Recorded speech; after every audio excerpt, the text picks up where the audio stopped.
옆에 계신 분들과 말씀 듣고 믿는 사람이 됩시다. 인사하겠습니다. 시작.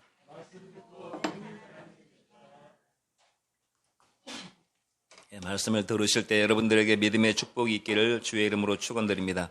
지난주에는 우리가 육신을 따르는 사람이라는 말씀의 제목으로 말씀을 들었고, 오늘은 성령을 따르는 사람, 성령의 인도를 받는 사람이라는 제목으로 하나님 말씀을 들으려고 합니다.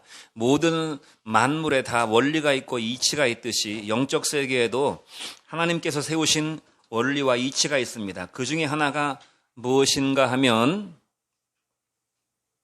성경과 하나님을 믿는 만큼만 하나님을 알게 되고, 믿는 만큼만 하나님을 알게 되고, 아는 만큼만 하나님을 믿을 수 있다는 원리입니다. 믿는 만큼만 하나님을 알게 된다는 말은 신학 대학교 가서 신학 석사를 받고 박사를 받아도 하나님을 믿는 믿음의 분량만큼만 하나님을 알 수 있다는 것입니다. 성경의 해박한 지식을 가지고 성경을 열댓 번씩 읽어서 성경을 정말 빠삭하게 알고 있어도 그 말씀을 믿고 순종하는 것만큼만 성경을 알게 되고 하나님을 알게 된다는 말입니다. 또 반대로 얘기하면, 나는 성경은 많이 몰라요. 나는 성경 지식은 없어요. 그렇지만 열심히 기도하고 열심히 주일예배 참석하고 교회에서 요구하는 어떤 행위들을 열심히 한다고 해서 그 사람이 하나님을 많이 아는 건 아니라 그 말입니다. 내 신앙적인 열심이나 내 신앙적인 어떤 행위들이 하나님을 많이 알게 되는 계기가 되지 못한다는 것입니다. 성경 말씀을 아는 만큼만 우리는 하나님을 잘 믿을 수 있어요. 한마디로 믿는 것과 아는 것은 하나라는 것입니다. 하나님을 잘 알아야 하나님을 믿을 수 있고, 잘 믿어야만 하나님을 정확하게 알 수 있다는 말입니다. 이 신비로운 믿음의 역사는 하나님의 성령께서 우리 가운데 시작하신 역사입니다. 하나님께서 어느 날 어느 때 어떤 계기로 성령을 우리에게 부어주셔서 우리로 하여금 영적인 무지 상태에서 깨어나게 하셔서 하나님을 알게 하셨고, 내 자신의 모습을 하나님 앞에서 발견하게 하시는 그때로부터 믿음의 역사가 시작되었어요. 그러니까 닭이 먼저냐 달걀이 먼저냐 얘기할 때 하나님을 알게 되는 것이 먼저라고 볼 수 있습니다. 하나님을 알아야만 믿을 수 있는 것인데, 그 하나님을 알게 되는 그 시작점을 성령께서 말씀을 들을 때 행하셨다는 것입니다. 설교 말씀을 들을 때, 전도자의 복음을 들을 때 하나님께서 우리 가운데 성령의 감동을 주셔서 그 말씀이 믿어지게 하셨다는 것입니다. 하나님의 존재가 믿어지게 하셨다는 것입니다. 그러면서 우리가 인생을 살아갈 때 수많은 문제와 수많은 시련과 어려움 속에서 하나님의 말씀을 듣게 되지요. 오늘도 우리가 하나님의 말씀을 듣는 자리에 나왔습니다. 많은 바쁜 문제들 내려놓고 많은 어려움들이 있었지만, 그런 모든 것들 속에서 우리가 하나님의 말씀을 듣는 계기가 지금 시작되고 있는데, 이 인생 속에서 만나는 이 하나님의 말씀이 우리에게 믿음을 갖다 주고, 우리에게 믿음, 어떤 사람에게는 믿음을 시작시켜주고 또 믿음을 성장시켜주고 믿음을 성숙시켜주면서 과정 속에서 우리의 믿음의 열매가 맺혀져 가고, 궁극적으로 최종적으로 하나님 앞에 섰을 때 우리의 믿음의 열매가 완성되게 된다는 것입니다. 그러므로 호세아 6장 3절에 뭐라고 호세아 선지자가 말씀했습니까? 이스라엘 백성들이, 유다 백성들이 전부 하나님 앞에 우상 숭배로 범죄하고 자기 뜻대로 행하고 자기 뜻대로 먹고 마심으로써 하나님 앞에 자심판받아서 멸망했잖아요. 포로로 잡혀간 이스라엘 백성들에게, 유다 백성들에게 호세아 선지자가 뭐라고 말씀했는지 6장 3절 말씀을 같이 한번 읽어보겠습니다. 시작. 그러므로 우리가 여호와를 알자, 힘써 여호와를 알자. 그의 나타나심은 새벽빛같이 어김이 없나니, 비와 같이 땅을 적시는 늦은 비와 같이 우리에게 임하시리라. 포로로 잡혀갔으면 독립투쟁을 해야 됩니다. 우리가 못 배워서 그렇습니까? 우리가 학교를 세우고 교육을 시켜야 됩니다. 후진을 양성해야 됩니다. 무기를 구비해야 됩니다. 뭐 이런저런 많은 돈을 모아야 됩니다. 여러 가지 말을 할 수 있지만 성경은 근본적으로 뭐라고 말씀하고 있냐면, 우리가 하나님을 알아야 된다.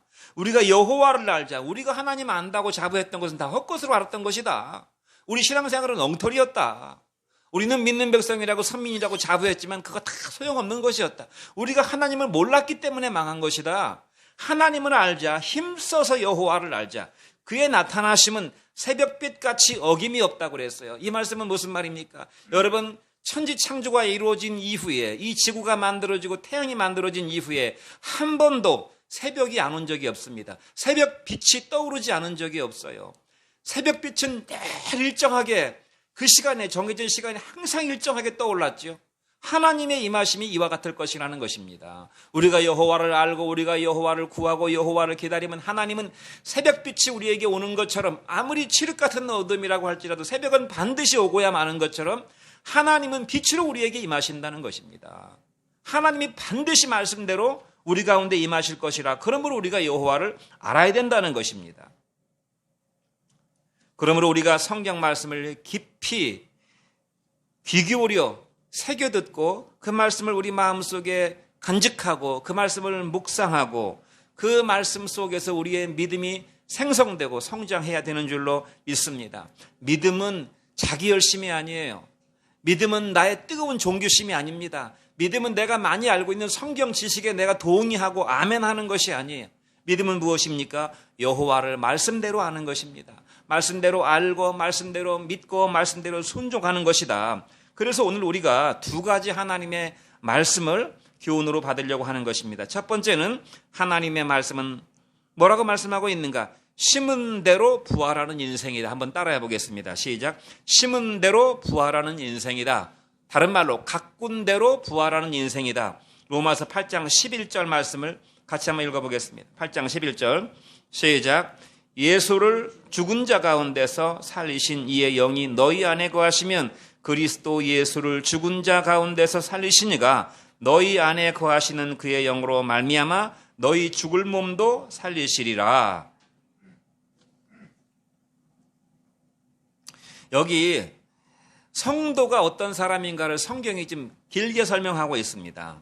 그냥 성도라고 말해도 되는데, 구원받은 백성이라고 말해도 되는데, 예수를 죽은 자 가운데서 살리신 이의 영이라고 하나님의 영도 아주 길게 부연 설명하고 있어요. 예수를 죽은 자 가운데서 살리신 이의 영이다.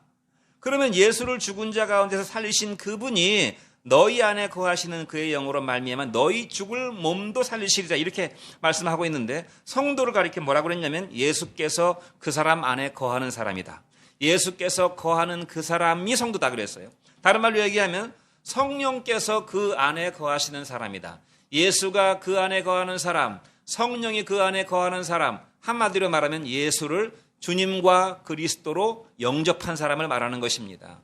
예수를 나의 주님이요, 예수님을 나의 그리스도요, 예수님을 나의 구원자요, 예수님을 나의 왕으로 영접한 그 사람 속에 예수님이 거하십니다. 그렇지 않고 다른 어떤 그 무엇으로 예수를 내가 좋아하고 예수에게 동질감을 느끼고 자기가 예수 믿는다고 생각하는 사람에게는 예수가 임하지 않는 것입니다. 예수님은 반드시 예수님은 나의 주님이시고 예수님은 나의 구원자가 되시고 예수님은 나의 왕이십니다라고 그렇게 예수님을 내 마음속에 받아들인 사람 속에 역사하시고 그 가운데 거하셔요. 성령으로. 성령을 또 묘사하기를 뭐라고 묘사했는가 하면 그냥 성령이라고 말씀하지 않고 예수를 죽은 자 가운데서 살리신 이의 영이라고 또 묘사했어요. 다른 말로 부활의 영, 하나님의 영이라고 또 말씀했습니다. 성령은 예수님을 죽은 자 가운데서 살리신 하나님의 영이시다, 부활의 영이시다, 이렇게 말씀하고 있어요. 성도를 가리켜 예수가 그 안에 거하는 사람이고 성령이 그 안에 거하는 사람이며, 성령은 누구신가? 성령은 예수를 죽은 자 가운데서 부활시키신 영이다, 이렇게 말씀하고 있어요. 그러면 그 예수를 죽은 자 가운데서 부활시키신 성령께서 그 안에 거하시는 성도 안에서 무슨 일을 하시는가? 성령께서 무슨 일을 하시는가? 두 가지를 말씀하고 있습니다. 첫 번째는 뭔가 하면 우리의 몸은 죄로 인해서 죽은 것이나 영은 의로 말미암아 산 것이라, 이렇게 말씀하고 있어요. 우리의 몸은 죄로 인하여 죽은 것이라고 말했습니다. 우리의 몸은 지금 죽어가고 있는 것입니다. 죄 때문에, 원죄 때문에 우리의 몸은 죽어가고 있어요. 그러나 우리의 몸이 언젠가 죽어 땅에 묻혀서 흙으로 돌아가겠지만 우리의 영은 예수 그리스도의 십자가의 의로 말미암아 살리시는 것이 성령께서 하시는 역사다. 이게 첫 번째고요. 두 번째는 우리의 몸이 죽는다고 그랬습니다. 성도의 몸은 특별한 몸이기 때문에 안 죽는 것이 아니고 다 죽어요. 죽는데 성도의 죽을 몸도 살리신다고 또 이렇게 말씀하고 있어요. 우리 몸이 죽는 건 기정사실인데 그 죽을 몸도 살리신다는 말입니다. 그냥 우리의 영혼이 부활한다, 우리가 하나님 나라에 간다, 우리가 천국 간다, 우리가 구원받는다 이렇게 간단하게 말하면 될 일을 우리가 이해할 수 있는데 우리의 영혼은 십자가의 의로 말미암아 살게 되고 심지어 우리가 죽을 몸도 살린다는 표현을 썼어요. 이게 좀 다소 생소하단 말입니다. 저와 여러분들이 성경 말씀을 통해서 우리의 몸도 신령하게 부활할 것이라는 사실은 알고 있습니다. 예수님과 같은 신령한 몸으로, 예수님의 부활하신 몸은요, 우리가 다 이해할 수 없지만 제자들과 함께 부활하신 상태에서 음식도 드셨다고 그랬어요. 또 예수님의 몸은 시공간의 제약을 받지 않아요. 갑자기 나타나시고 갑자기 사라지십니다. 그런 신령한 몸이신데 그런 몸으로 우리의 몸도 성령께서 살리신다는 말입니다.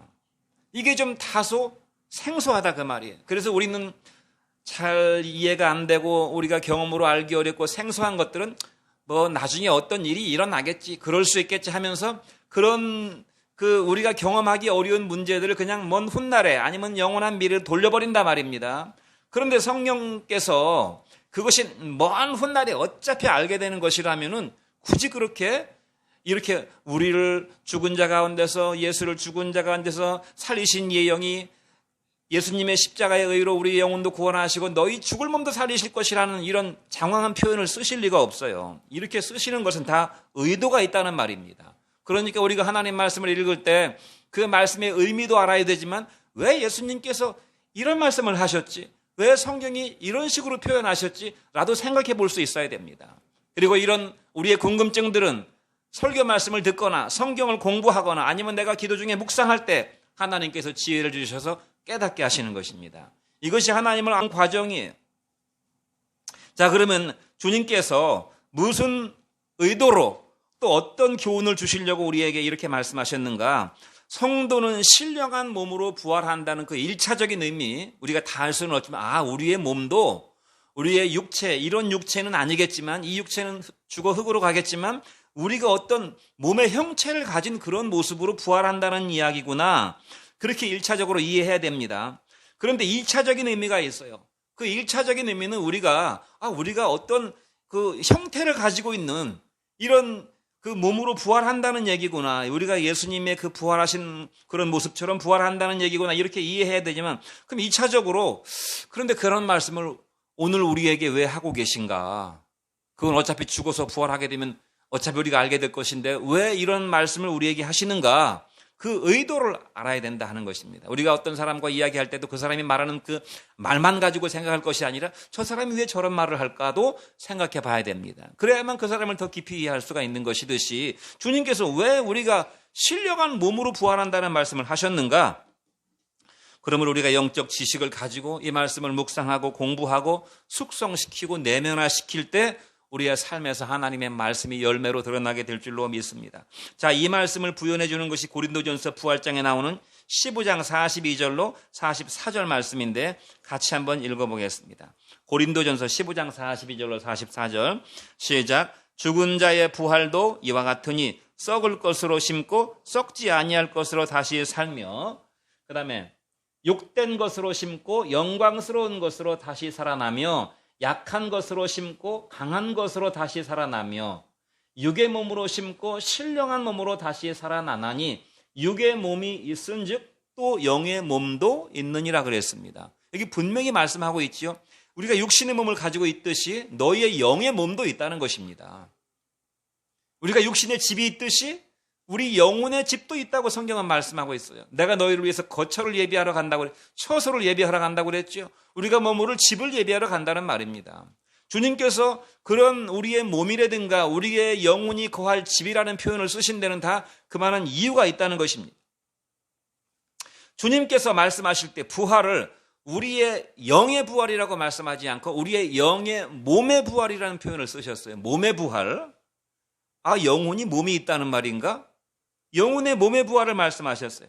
이 몸의 부활은 이 땅에 우리가 육신을 입고 있는 이 육신의 몸과는 차원이 다른 것입니다. 우리 육신은 늙고 병들고 다치고 사고 나서 죽기도 하고 쇠약해지고 기력이 딸리고 늙으면서 추해지잖아요. 이 육신이라고 하는 것들은. 그런데 영의 몸은 그런 것과는 차원이 달라요. 그러나 그럼에도 불구하고 주님은 영의 몸이라는 표현, 이 바디라는 표현을 쓰셨다 이 말입니다. 이 말씀을 쓰신 이유는 무엇인가? 왜 주님은 육신의 몸, 영의 몸이라는 표현을 쓰시는가? 이것은 우리의 영의 몸이 어떤 몸일지는 우리가 알 수 없지만 우리가 장차 입게 될 우리의 영혼의 몸이라고 하는 것이 지금 내가 입고 있는 육신의 몸의 열매라는 뜻으로 말씀하고 있는 것입니다. 그래서 뭐라고 말씀했습니까? 육의 몸으로 심고 신령한 것으로 거두고 썩을 것으로 심고 썩지 아니할 것으로 거둔다는 표현을 쓰고 있는 우리의 이 육신의 몸에 씨를 뿌려서 이 땅에서 우리가 얼마나 육신의 몸으로 씨를 뿌리고 얼마나 양분을 줘서 가꾸느냐에 따라서 장차 여러분이 입게 될 영혼의 몸의 상태가 결정된다는 그런 말이에요. 우리가 얼마나 이 육신의 몸을 주님과 복음을 위해서 하나님 나라를 위해서 우리가 장차 입게 될 앞으로 어떤 사람은 10년 후에 앞으로 어떤 사람은 20년 후에 언젠가 반드시 우리가 입게 될 그 영의 몸을 위해서 우리가 얼마나 이 육신의 몸을 활용했고 얼마나 육신의 자양분을 영의 몸을 위해서 투자했는가 그거에 의해서 우리의 영적인 몸이 결정된다는 것입니다. 그러니까 똑같은 다 영혼의 몸의 상태가 아닌 것이 육신의 몸도 전부 다르듯이 영의 몸도 전부 다르다는 말씀을 하고 있는 것입니다. 부활은 다 같은 부활이 아니라는 것이에요. 하나님의 영광은 다 같은 영광이 아니라는 것입니다. 부활의 수준은 사람마다 전부 다르고 심지어 불신자도 부활한다고 그랬어요. 불신자도. 그 말씀이 어디 있습니까? 요한복음 5장 29절에 나와 있습니다. 뭐라고 나와 있는지 같이 한번 읽어보겠습니다. 요한복음 5장 29절. 선한 일을 행한 자는 생명의 부활로 악한 일을 행한 자는 심판의 부활로 나온다고 그랬어요. 심지어 악한 일을 행한 사람도 심판의 부활의 모습으로 나온다는 것입니다. 그들의 부활의 모습은 어떤 모습일까요? 마귀의 형상과 같은 모습일 것입니다. 아주 추하고 아주 더럽고 험악하고 혐오감이 느껴지고 정말 같이 할 수 없는 그런 몸으로 부활하게 될 것입니다. 그러나 선한 일을 행한 사람은 어떤 사람을 말하는 것입니까? 하나님의 뜻을 행하는 사람을 말하는 것입니다. 주님께서는 뭐라고 말씀하셨습니까? 이 세상에 선한 일은 하나님 이외에는 아무도 없다고 그랬어요. 그러니까 선한 일을 행한다는 말은 하나님을 알고 하나님의 뜻을 행하는 사람을 가리키는 것입니다. 그런 사람은 생명의 부활로 나오게 될 것인데 똑같은 생명의 부활이 아니라 각각의 성도의 부활의 수준의 차이가 있다는 것입니다. 사람마다 부활하는 그 영의 몸의 상태가 그 수준이 레벨이 전부 다르다는 거예요. 지금은 저와 여러분이 여기 있지만 전부 키가 전부 차이가 있잖아요. 몸무게 차이가 전부 있잖아요. 생김새가 전부 다르잖아요. 몸의 상태가 전부 다르잖아요. 또 이 땅에서 갈고 닦고 노력한 결과에 따라 지금 우리가 취하고 있는 육신의 상태가 전부 다르잖아요. 그와 같듯이 영의 상태도 그렇다는 것입니다. 사람마다 전부 영혼의 부활의 수준에 그 부활의 영광의 상태가 달라요. 어떻게 다르는가? 믿음의 수준대로 다르다 이 말입니다. 믿음대로 다르다는 것입니다. 왜 그럴까요? 이것이 아까 말씀드린 것처럼 하나님 나라의 원리가 그렇습니다.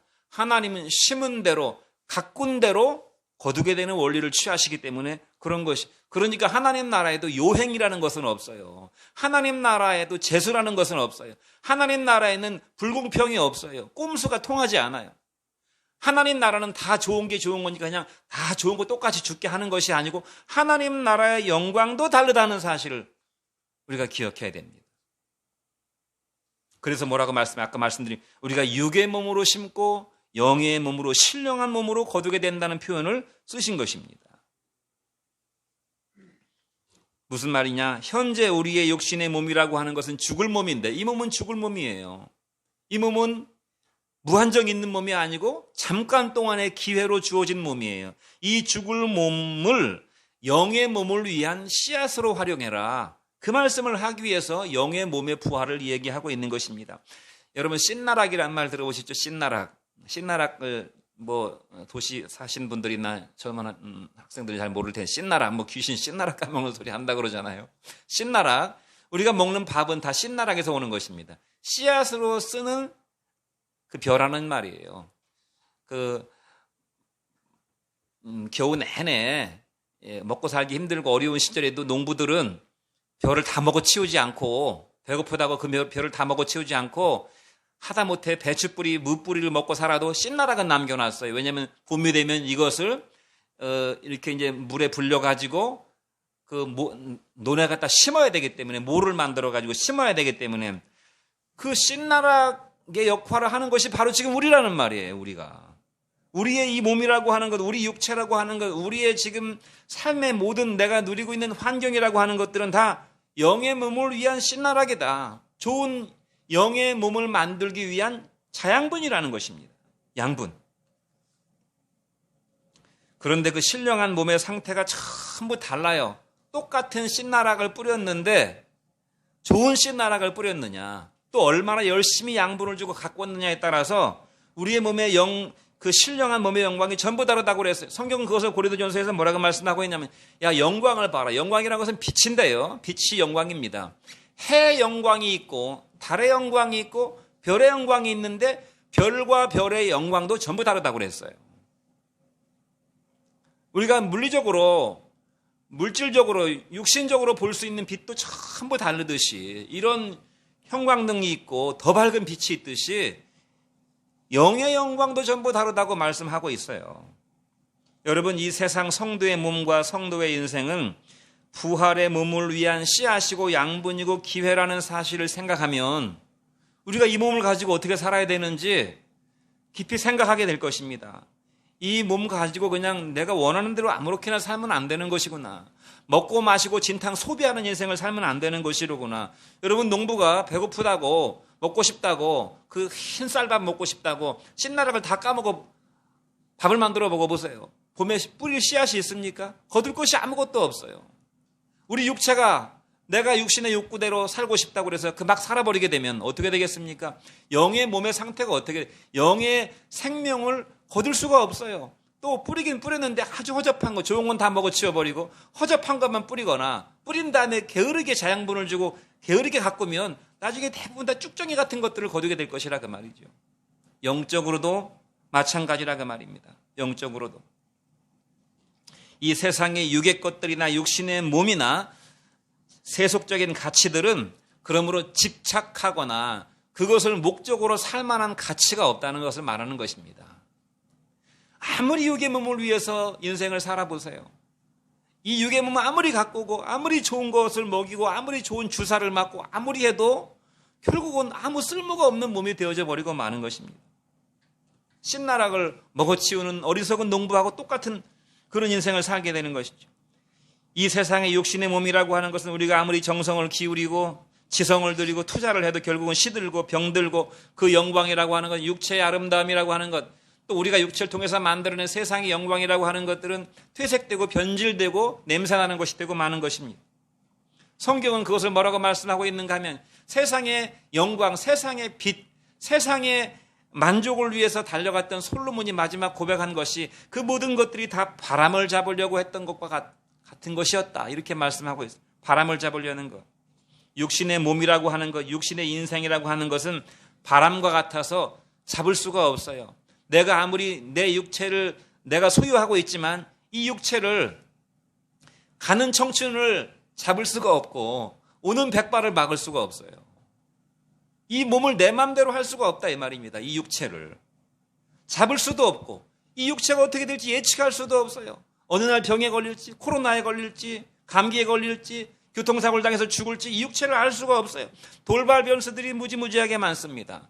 그러므로 우리가 지금 소유하고 있는 이 육체라고 하는 것, 또 우리가 육체를 통해서 만들어낸 우리의 현실과 우리 인생이라고 하는 것은 잠깐 일시적인 현상일 뿐이라는 사실을 기억해야 됩니다.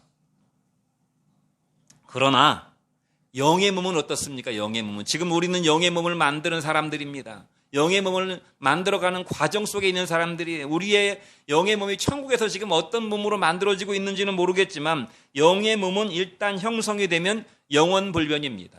육체는 길어봐야 70년, 80년 살면 다 변해가지고 한 줌의 흙으로 돌아가 버리겠지만 우리의 영혼의 몸이라고 하는 것은 영원불변이에요. 그리고 그 영광은 각자 영광이 다른 것입니다. 각자 자기가 자기 영혼을 얼마나 아름다운 영혼으로, 얼마나 멋있는 영혼으로, 얼마나 건강한 영혼으로, 얼마나 흠모할 만한 영혼으로 만들었느냐에 따라서 그 영혼의 영광을 영원히 가져가는 것이래요. 그 영의 수준, 그 영광이라고 하는 것은 영원한 것이에요. 이 세상에서 아무리 잘나고 아무리 미모가 뛰어나고 미모가 뛰어난 사람 누가 있습니까? 모든 여성들이라면 다 예뻐지고 싶은 욕구가 있는데 미모가 뛰어난 전지현, 무슨 김태희, 또 옛날 사람으로 치면 무슨 동양 최대의 미인이라고 불렸다는 김지미 씨, 그런 사람들의 그 육체 그 아름다움이 있잖아요. 모든 여성들이 참 되도록이면 이뻐지고 싶은, 남자들은 또 누구겠습니까? 무슨 신성일 씨, 무슨 장동건 씨, 이런 사람들, 외국 배우 탐 크루즈, 이런 잘생긴 정말 조각처럼 아주 잘 다듬어진 그런 외모를 가진 그런 사람들의 그 미모도 사람들이 그렇게 사모하지만 결국은 그것도 다 나중에 죽을 때 보면요, 죽을 때 그냥 쭈글쭈글한 그 육체를 보고 그냥 바짝 해골처럼 마른 외모를 보면은 미인과 미녀가 다 소용이 없어요. 미남이 다 소용이 없어요. 다 똑같아지는 거예요. 그런데 세상에 살면서도 그렇게 육체의 아름다움을 사모한다면 영원한 그 아름다움, 영원한 미남 미녀로 영원한 정말 조각남 같은, 조각녀 같은 그런 인생을 우리가 얼마나 사모해야 되겠는가. 여러분, 영혼의 영광, 그 영혼의 외모에서 바라는 그 빛이, 영의 몸이 바라는 빛이 전부 다르다는 것입니다. 어떤 사람은 촛불 수준의 미모가 있어요. 촛불 수준의 영의 용모가 있습니다. 초롱불 수준, 호롱불 수준, 반딧불 수준도 있고, 전등불 수준도 10촉짜리 그냥 화장실에 키는 그런 희미한 전등불도 있고, 20촉, 50촉, 100촉짜리도 있을 것입니다. 태양 수준의 그런 아름다움을 바라는 영적인 외모도 있을 것입니다. 그런데 그것은 한번 딱 만들어지면 고쳐질 수가 없어요. 나중에 죽을 때 똑같아지는 그런 평등한, 아무리 예쁜 사람도, 아무리 못생긴 사람도, 또 정말 신체가 아무리 튼튼한 사람도, 아무리 몸이 허약한 사람도 나중에 죽을 땐 똑같아져요. 그러나 영혼의 몸의 상태는 그렇지 않다는 것입니다. 한번 만들어진 영혼의 몸은 영원히 가는 것이에요. 우리가 이 땅에 살아갈 동안에 건강이 좀 부족한 사람, 내가 저 사람처럼 그냥 건강하게, 신체 건강하게 살았으면 얼마나 좋았을까. 내가 저 사람처럼 키가 훤칠하니, 용모가 준수하니, 또 그 용모 덕을 봐가지고, 용모가 잘생겨가지고 그냥 힘 안 들이고 돈 버는 사람도 많잖아요. 부럽잖아요, 그런 사람들. 그런데 그것은 나중에 시간이 지나면 다 쓸모 없어지게 된다는 것을 알게 되는 것이죠. 그런데 영적인 외모는 그렇지 않다는 것입니다. 이것은 고칠 수도 없고 성형할 수도 없어요. 그 수준의 영광과 그 수준의 초라함이 영원히 간다는 것입니다. 영원히 간다는 것이. 그럼 어떤 사람은 구원만 받아도 어디입니까? 천국만 가도 어디입니까? 그렇게 말할지 모르지만 천국만 가도 다행이고 천국만 가도 아무런 문제가 없다고 한다면 주님께서 이렇게 막 영의 몸의 부활이니 너희가 열심을 내라느니 믿음 생활을 잘해야 된다느니 열매를 맺어야 된다는 그런 말씀을 하실 필요가 없지요. 그런 말씀은 뭐로 하시겠습니까? 야, 천국 가면 다 똑같은 거야. 죽을 때 다 똑같은 것처럼 천국 가면 다 똑같은 거야. 천국만 가도 어디냐, 니네들이 죄인들인데. 그러니까 천국 갈 정도의 믿음만이라도 가지고 있어라. 그렇게 말씀하시지 않고 주님은 충성하라. 죽도록 충성하라. 영의 몸에 부활이 있으니까 육신의 몸으로 이 땅에서 열심히 영의 몸을 위해서 심어라. 투자해라. 이렇게 말씀하고 있다는 사실은 이것이 그냥 작은 문제가 아니라는 것입니다. 이 영의 몸의 수준을 결정하는 게 바로 뭐라고요? 우리의 육신의 몸이라는 것이. 이 육신의 몸을 어떻게 운영할 것인가? 우리의 이 몸은 내 영혼이 육체에 깃들어 있는 한 항상 나와 함께 하는데 내 육신이 가는 대로 우리 삶이 전개되잖아요. 내가 육신을 움직여서 활동하는 대로 내 삶의 형태가 드러나게 되잖아요. 이 육신을 입고서 무슨 말을 하고 무슨 행동을 하고 어떤 삶을 살아낼 것인가에 의해서 우리의 영원한 영의 상태가 결정된다는 사실을 기억해야 됩니다. 그러면 어떻게 우리가 육신의 삶을 씨로 뿌릴 것인가? 우리의 몸이 성령의 인도를 받는 씨를 뿌려야만 됩니다. 12절로 17절인데요. 로마서 8장 13절로 14절 말씀을 같이 한번 읽어보겠습니다. 시작. 너희가 육신대로 살면 반드시 죽을 것이로되 영으로서 몸의 행실을 죽이면 살리니 무릇 하나님의 영으로 인도함을 받는 사람들은 하나님의 아들이라 그랬습니다. 육신대로 사는 인생이라고 말씀하고 있어요. 육신대로 사는 인생이라는 것은 자연인의 본성대로 사는 것을 말하는 것입니다. 어머니, 아버지 뱃속으로부터 나온 그 본성 그대로, 세상 사람들이 살아가는 그 본성 그대로 조금 다듬고 고치면 윤리 도덕적인 인생을 사는 그 본성 그대로, 전혀 하나님의 성령에 감동되지 못하고 하나님을 알지 못하고 살아가는 사람들의 본성 그대로 살면 교만과 혈기와 정욕과 미움과 시기와 거짓과 자기 영광을 구하고 자기 자랑을 하고 자기 만족을 추구하는 이러한 삶들을 아무리 다듬고 고치고 포장하고 거기다 향수를 뿌려봐야 역시 자연인의 본성이고 육신의 본성인 것입니다. 그 본성대로 살아가게 되면 어떻게 된다고 그랬습니까? 반드시 죽는다고 그랬어요. 여기서 죽는다는 말은 육신의 죽음을 말하는 것이 아닙니다. 영혼의 죽음을 말하는 것입니다. 둘째 사망. 불과 유황으로 타는 못에 참여하게 될 것이라고 하신 그 둘째 사망을 말하는 것입니다. 그러나 성령의 인도를 받는 인생, 육신의 본성대로 살지 아니하고 육신의 본성을 성령으로 죽이고 말씀으로 자기 본성을 죽이는 삶은 하나님의 아들로, 하나님의 사람으로 하나님의 영광을 누리게 될 것이다, 이렇게 말씀하고 있습니다. 그러니까 성령과 육신의 관계는 마치 이와 같은 것입니다. 저도 육신을 입고 있고 여러분도 육신을 입고 계셔요. 그리고 육신의 본성이 남아 있습니다. 육신의 옛사람의 본성이 남아 있어요. 또 우리 속에 동시에 성령이 거하십니다. 성령과 육신의 본성이 우리 속에 있는데 어떻게 해야 되는가? 이것은 말과 말곱비의 관계하고 똑같습니다. 말은 내버려두면 지멋대로 갑니다. 날뛰고 자기가 하고 싶은 대로 갈 것입니다. 이 말을 제어하는 것은 말곱비예요. 마부가 말곱비를 탁 움켜쥐고 평상시에 이 말곱비로다가 말을 잘 훈련을 시키면 말이 내가 원하는 그 방향대로 목적지대로 갈 것이지만, 전혀 훈련받지 못하고 말곱비가 채워져 있지 않는 말은 주인을 등에 태우면 다 낙상시켜가지고 다치게 할 뿐만 아니라 원하는 목적지로 갈 리가 없죠. 마찬가지입니다. 우리가 우리의 육신의 본성을 성령의 말곱비로 잘 이렇게 제어를 하게 되면 내 육신의 본성이 그때그때 살아나게 될 때 성령의 제어를 통해서 하나님께서 기뻐하시는 인생이 되고, 육체가 우리 삶에 우리가 앞으로 영원한 몸을 만드는데 굉장히 유용하게 쓰이게 될 것이지만, 그렇지 못하고 육신의 본성대로 살아가게 되면 그 인생을 망하는 길로 인도하게 될 것이다 하는 말씀입니다. 사랑하는 성도 여러분, 우리가 앞으로 어떤 몸으로 부활하게 될지 상상한다는 것은 불가능한 것입니다. 정말 제가 키가 작은 그런 이제 사람인데, 키가 165 인생을 살아왔는데 키가 작은 거에 대한 의식이 별로 없이 살아왔는데, 우리 아들들이 키가 작다 보니까 키가 작은 거에 대한 의식을 하게 되더라. 내 삶에 있어서는 키 작다는 의식을 아는데 우리 아들들이 키가 작잖아요. 그러니까 결혼을 할 수 있을까? 뭐 이런 생각, 나중에 불이익을 당하지 않을까? 이런 생각. 그냥 키가 작다 이 말입니다. 그런데 나중에 이 세상 살아갈 동안은 뭐 키가 작고 또 외모가 출중하지 못하고 이래서 좀 불평이 있고 몸도 건강하지 못하고 여러 가지 육신의 조건도 좋지 못해서 인생을 살아가는데 힘들게 살아간다면, 여러분이 여러분의 영원한 영혼의 몸과 그 영혼의 몸으로 누리게 될 영원한 생명을 상상해 보라 이 말입니다. 상상할 수가 없을 것이에요.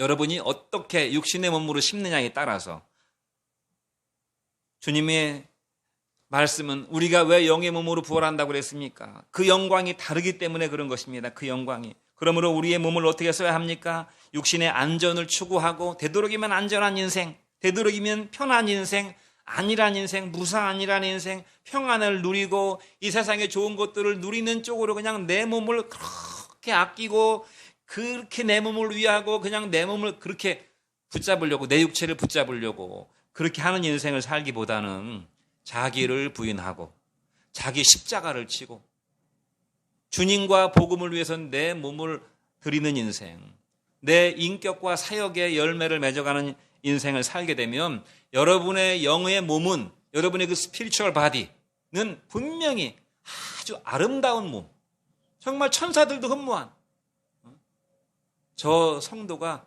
하나님 그 딸이잖아, 저 성도가 하나님 그 아들이잖아, 이 세상 살 동안에 그렇게 예수를 잘 믿더니 얼마나 아름다운 모습이냐고 천사들이 영원히 흠모하는 그런 영광이 있기를 주의 이름으로 축원드립니다.